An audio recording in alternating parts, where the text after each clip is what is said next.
Hello students, welcome back to my YouTube channel. आज इस lecture में हम food science and technology MSc and BSc और ASRB ICAR NET food science and technology के syllabus में से एक बहुत ही हाईलाइटेड टॉपिक चॉकलेट के बारे में स्टडी करेंगे। तो आज इस लेक्चर में हम कवर करेंगे processing of chocolate and introduction of chocolate, और अगले लेक्चर में हम कवर करेंगे कि चॉकलेट को कौन से टाइप में यूज़ किया जाता है, इसके क्या हेल्थ बेनिफिट्स हो सकते हैं, टाइप्स ऑफ चॉकलेट भी हम कवर करेंगे। तो चलिए लेक्चर स्टार्ट करते हैं। चॉकलेट एक की इंग्रेडिएंट है बहुत सारे फूड्स में, जैसे कि मिल्क हो गया, shakes, candy bars, cookies and cereals. And इसने रैंक किया है फर्स्ट पे मोस्ट फेवरेट फ्लेवर्स की लिस्ट में in North America and Europe. Chocolate एक प्रोडक्ट है जिसे बहुत ज़्यादा कॉम्प्लेक्स प्रोसीजर के थ्रू बनाया जाता है। Chocolate is a typical sweet usually brown food preparation of Theobroma cocoa seeds. जो थियोब्रामा कोकोआ सीड्स हैं उनसे चॉकलेट प्रोड्यूस होती है एंड उनको रोस्ट किया जाता है, ग्राउंड किया जाता है, उसके बाद चॉकलेट बनती है। इसका एक अलग प्रोसीजर होता है जिसको हम आगे कवर करेंगे।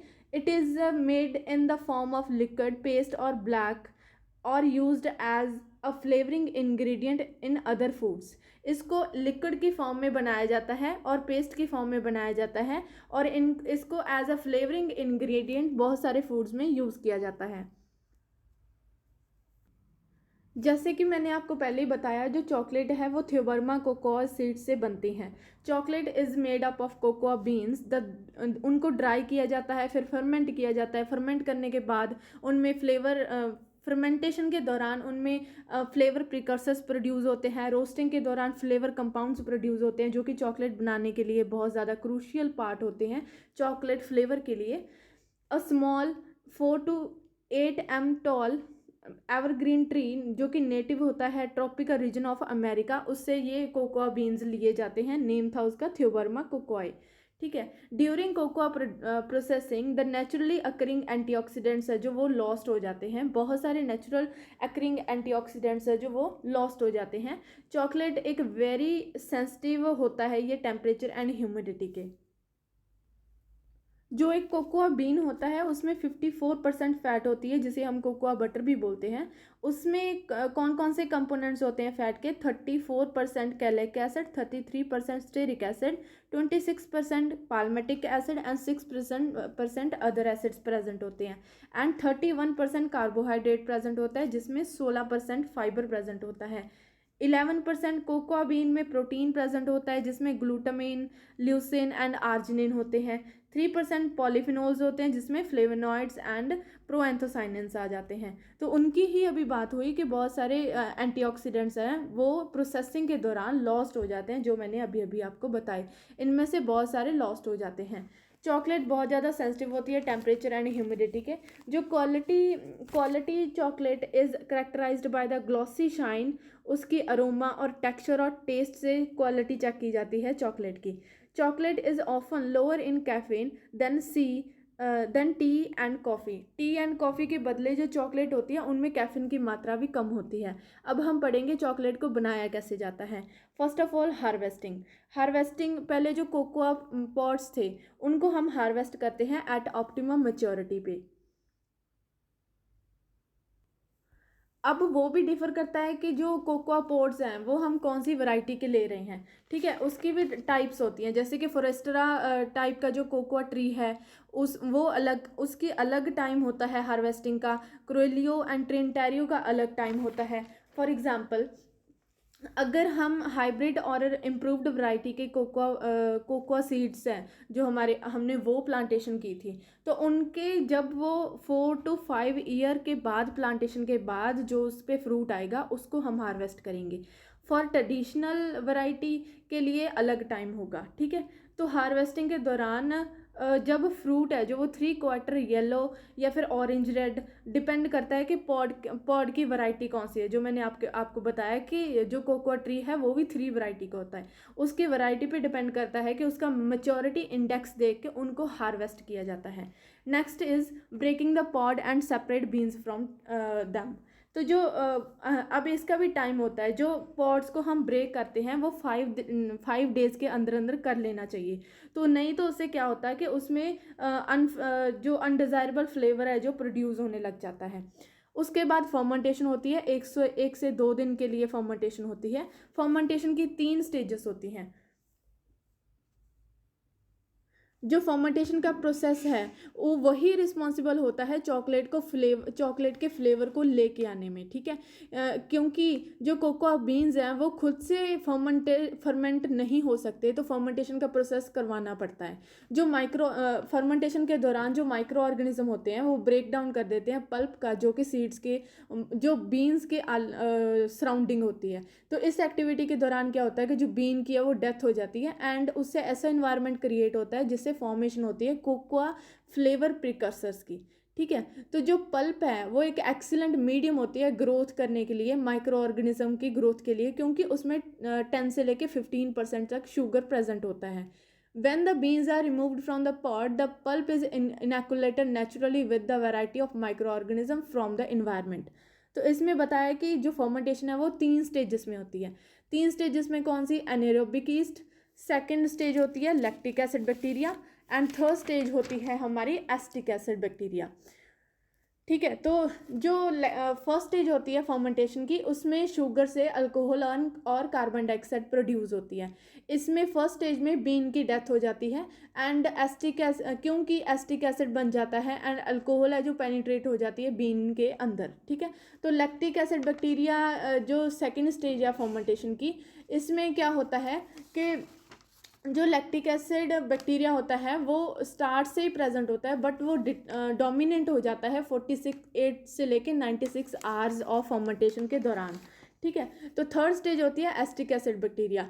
ये जो एसिटिक एसिड बैक्टीरिया फर्मेंटेशन करता है वो भी स्टार्टिंग से प्रेजेंट होता है, बट ये सिग्निफिकेंट होता है at the end when the aeration increase होती है। अल्कोहल से एसिटिक एसिड बन जाता है, एंड पल्प है जो ड्रेन्ड आउट होके इस स्टेज में बाहर निकलने लगती है। फर्मेंटेशन को भी अलग अलग फैक्टर्स है जो प्रभावित करते हैं, जैसे duration, seasonal effect, pod disease, quantity of pulp, type of cocoa सी बीन हमारा, ठीक है, एंड पॉड की स्टोरेज, पॉड की कितनी मेच्योरिटी थी वो, ठीक है। तो उसके बाद फर्मेंटेशन के बाद होती है जी ड्राइंग। तो ड्राइंग हम करते हैं 6%, जब तक मॉइस्चर कंटेंट नहीं रह जाता तब तक हम ड्राइंग करते हैं बीन्स की। तो इससे बीन की जो शेल होती है वो भी लूज़ हो जाती है ड्राइंग के दौरान। जो एस्टंगेसी होती है एंड बिटर टेस्ट होता है बीन्स में वो भी लॉस्ट हो जाता है, ठीक है ना, वो भी रिमूव हो जाता है बीन में से, ठीक है। ड्राइंग को आर्टिफिशियली या फिर नेचुरली किया जाता है। जब हम फर्मेंटेशन करते हैं बीन्स को, तो उसके दौरान ना 60% तक मॉइस्चर कंटेंट उनमें प्रेजेंट होता है, उसको लेके आना होता है 6 से 7% तक। अगर हम 6 से 7% रखते हैं भी उनका मॉइस्चर कंटेंट बीन्स का, तो उससे क्या होगा कि मोल्ड की ग्रोथ नहीं होगी। अगर इससे थोड़ा सा भी ज़्यादा हुआ तो मोल्ड की ग्रोथ है जो हो जाएगी, उससे फ्लेवर भी डिस्टर्ब हो जाएगा, और सारा का सारा टेक्सचर है जो चॉकलेट का वो भी डिस्टर्ब हो जाएगा, फंक्शनल क्वालिटीज़, ठीक है। उसके बाद का प्रोसेस होता है जी रोस्टिंग। रोस्टिंग की जाती है 200 डिग्री फ़ारेनहाइट से लेके 250 डिग्री फ़ारेनहाइट तक, 1 से 2 आवर तक, ठीक है। तो इससे क्या होता है कि फ्लेवर डेवलप होता है जब हम रोस्टिंग करते हैं। डेवलपमेंट होती है प्लीजेंट एरोमेटिक कम्प्लेक्स की, इवेपोरेशन हो जाती है जो ऑर्गेनिक एसिड एंड एस्टंगेंट जो वोलेटाइल नेचर के जो एसिड थे वो उनकी भी इवेपोरेशन हो जाती है। केमिकल मॉडिफिकेशन हो जाती है टेनिन्स की, लूजनिंग हो जाती है शेल की कॉटिलेडन से। Next is a mixing and blending. In batch mixing chocolate containing cocoa liquor sugar. तो बैच मिक्सिंग में क्या करना होता है कि चॉकलेट में हम cocoa liquor, sugar, cocoa butter, milk fat, milk powder mix करते हैं 12 से 15 मिनट के लिए एट 40 से लेके 50 डिग्री सेल्सियस तक डार्क चॉकलेट बनाने के लिए, ठीक है। उसके बाद मिक्सिंग करने के बाद रिफाइनिंग होती है फॉर स्मूथ टेक्सचर लाने के लिए। Desirable in modern confectionery mixture of sugar and cocoa liquor at an overall fat चाहिए उसमें 8 से लेके 24%, are refined to particle size of less than 30 mu metre by using 2 और 5 रोल रिफाइनरीज। नेक्स्ट स्टेप हो जाएगी कॉन्चिंग। तो जो एंड पॉइंट और फाइनल ऑपरेशन होता है मैन्युफैक्चरिंग करने का बल्क चॉकलेट को, वेदर वो या तो मिल्क की हो या फिर डार्क हो, ठीक है, it contribute the development of viscosity, final texture, flavour. Conching normally carried out होती है, एजिटेशन करते हैं हम जब जब चॉकलेट को 50 डिग्री सेल्सियस पे फ्यू आवर्स के लिए। इससे क्या होगा कि जो फ्लेवर है वो प्रमोट होता है due to the elevated temperature process. Also इस प्रोसेस से रिडक्शन हो जाती है विस्कोसिटी की of refined paste. Next process होता है जी tempering. Tempering cause the surface of chocolate to appear mottled and cause the chocolate to crumble rather than snap with broken. Uniform sheen and crisp bite of properly processed chocolate and the result of consistently small cocoa butter crystals produced by tempering process.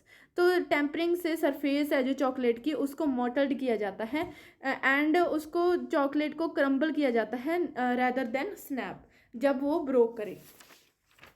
Last process होता है इसका moulding. तो जो moulding है chocolate की, moulding में हम nuts add करते हैं, सॉलिडिफायर्स ऐड करते हैं, हीटेड मोल्ड इसमें यूज़ किए जाते हैं। उसके बाद स्टोरेज की जाती है चॉकलेट की। ये बहुत ज़्यादा सेंसिटिव होती है टेम्परेचर एंड ह्यूमिडिटी के, इसलिए इसकी आइडियल स्टोरेज टेम्परेचर है 15 डिग्री सेल्सियस से 17 डिग्री सेल्सियस। जनरली इसको स्टोर किया जाता है अदर फूड्स के साइड में, मतलब कि चॉकलेट को अलग से स्टोर किया जाता है, किसी और फूड के साथ स्टोर नहीं किया जाता, क्योंकि ये क्या करती है कि डिफरेंट अरोमाज हैं जो इसके आसपास प्रेजेंट होंगे चॉकलेट के, उनको ऑब्जॉर्व कर लेती है एंड इसको डार्क प्लेस पे स्टोर किया जाता है। तो आज इस लेक्चर में हमने पढ़ा कि चॉकलेट कैसे बनती है, इसकी बेसिक इंट्रोडक्शन, कैसे इसकी प्रोसेसिंग होती है from the harvesting to the storage of chocolate. Thank you.